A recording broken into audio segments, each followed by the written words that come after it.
ಹೋಗುತ್ತಿದೆ ಆಯುಷ್ಯ. ಮಂಗಳಾಂಗ ಭವಭಂಗ ಬಿಡಿಸಿ ನಿನ್ನ ಡಿಂಗರಿಗನ ಮಾಡೋ ಅನಂಗ ಜನಕ ಹ್ಯಾಂಗೆ ಮಾಡಲಯ್ಯ ಕೃಷ್ಣ. ಹೋಗುತ್ತಿದೆ ಆಯುಷ್ಯ ಹ್ಯಾಂಗೆ ಮಾಡಲಯ್ಯ ಕೃಷ್ಣ. ಹೋಗುತ್ತಿದೆ ಆಯುಷ್ಯ.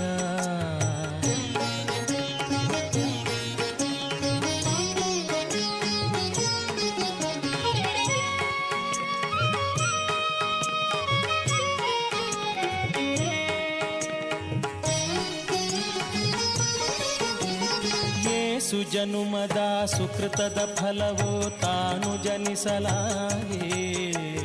ಭೂಸುರ ದೇಹದ ಜನುಮವು ಎನಗೆ ಸಂಭವಿಸಿದೆಯಾಗೆ.